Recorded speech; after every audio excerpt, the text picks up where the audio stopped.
Where we at, dog? Simmons. I'm fixing to buy a bow. Old Z7. We're gonna take a few things off of her, put her on a new bow. Here we go. If you would face that way, arms extend, I'm gonna measure your wingspan. Arms up just a little bit, fingertips together. A little stiff for me. Perfect. So 28. 28. What you think about it, dog? A lot of money being spent. And this is the really great thing about these switch weight mods as opposed to what you were shooting over there. I mean, with being able to change the mod so you can go from a 60-pound max, 65-pound max, 70-pound max, or 75-pound max.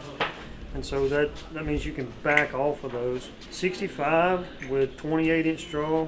You said this arrow weighs what? 390. Around that. Right with the 100 grain point? Yes.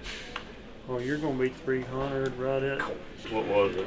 384.7. Yeah. I do want to go to every area. Yeah, I mean, most of our arrow builds are going to be somewhere between 410 to 450. A good whitetail weight, 430 grains is. That's what I want. That's all I care about. I've got guys that, and this is the deal. I'll always swap meat. So you leave me yours, and I'll give you if you want to change. If you want to go to 70 or whatever. Most shops will. Some shops will charge you. But I've got guys that actually have like 70-pound mods they hunt with, 60-pound mods they put on during the summer that they shoot with. Okay. So shooting 3D or just shooting in the backyard. Just different. Off one video. That's all it takes is one video. Yeah. What was it about that one video? Yeah, I was fishing and some pigs swimming across the lake. So I went after them and two of them swam. They like broke away from them. Come here, little fella. I think I may have seen that. Yeah. You probably did. It's like, oh, it's how many 19 million views on one of them. Really? So what tips, advice, input do you have on someone starting out working on their own bow? Well, this is the deal. Everybody's going to tinker. Everybody's going to. There's some really good videos out there. Just be careful. There's some bad stuff out there too. I mean, there are some guys though that know what they're doing and can help you. Most of that stuff comes from just doing it. Yeah. You know, I mean, you can't. I'm one of those people. You know, you can tell me how to do it. You can show me how to do it. But until I do it, it really it doesn't sink in. Once you do it enough, I mean, you understand it. Sometimes, you know, even like tuning a bow, looking at a tear, like through the paper, trying to figure out, you know, all right, it's got a knock right tear. What am I going to do? I mean, either, you know, string's got to go right, rest's got to go left. There's a lot of stuff like that. That the more you do it, the more you understand it. I mean, there's some simple little cheat sheets you can find on there, and it'll tell you. You know, you can go to any of their websites, and it'll tell you, you know, how to paper tune your bow. But again, until you do it, and then there's sometimes that that don't matter. You know, there's human. Don't forget the human aspect of what we're doing. So.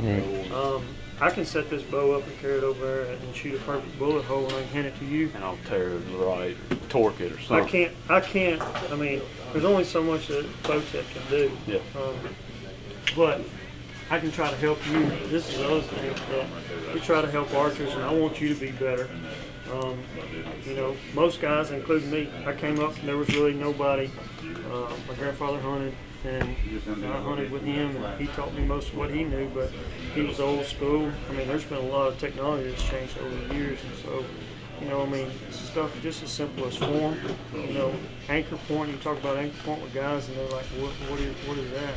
I mean, without an anchor point, form, grip, I mean, all those things kind of dictate where that arrow's going to go. Consistency, to me, consistency is the key to archery. I mean, doing the same thing over, and so if you don't go to the same place, if you don't do the same thing every time, you're not going to hit the same spot every time. I know that sounds simple, but it is. And like when I'm shooting, and you know everything's going great, and then all of a sudden you get one arrow over here. Well, the bow didn't change. That's right.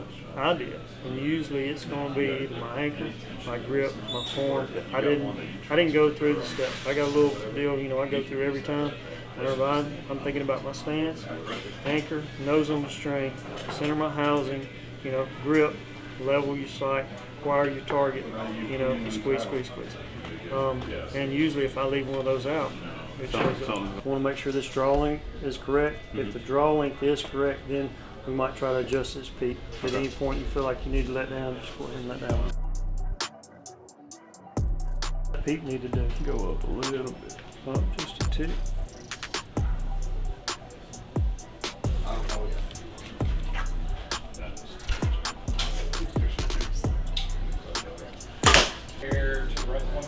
Right there's good.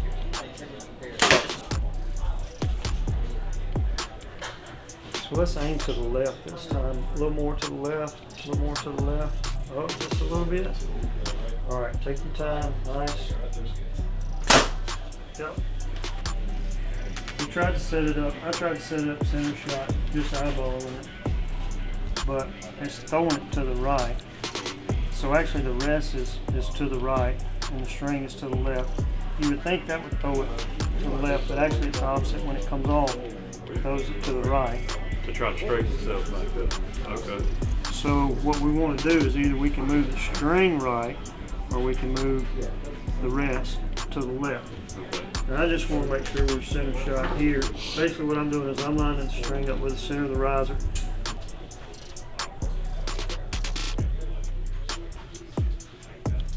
A little bit to the left.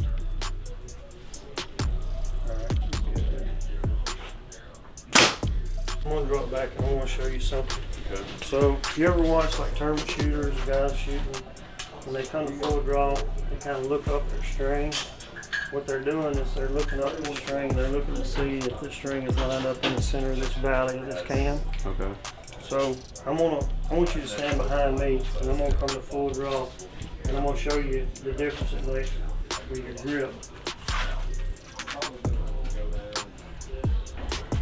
So can you see how the string is fairly in the center of the cam? Yes, sir. All right, and watch if I. Oh, wow. You see that? It don't take much, does it? No. So just a little bit of pressure either way. See it rolling out this way? Okay, yeah. That's going to cause it to, to shoot one way or another. Right. So this time I want you to look up. Okay. So once you get the full draw, you get anchored, just glance up that string and you'll be able to see that and kind of move your, move your wrist one way or the other. You can tell which way you're torquing it. It'll take you a little while to kind of, it's muscle memory doing that, but if you'll look up there every time and know where you need to be, it'll change everything. Fairly straight.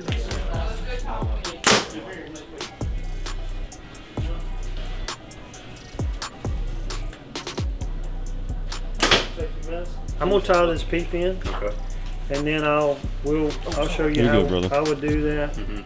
Tie this in. Will you grab what? So if you wanted to go with the low pro quiver, which one would you want? Black or would you want first light? First light. First light Spectre. Will you grab? You want the detach or the? Yeah, detach. Okay, I've got one.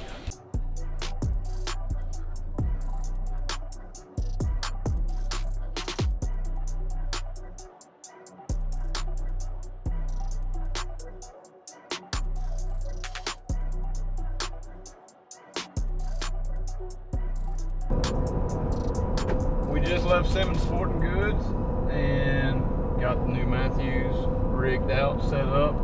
Todd and Riley hooked us up, went through everything, taught us a ton, got it shooting straight. Everything's good, really happy with it.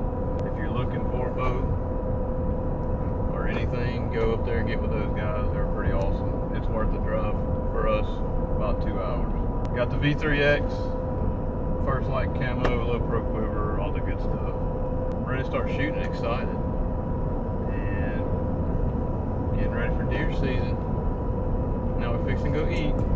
78 days. Who's counting though?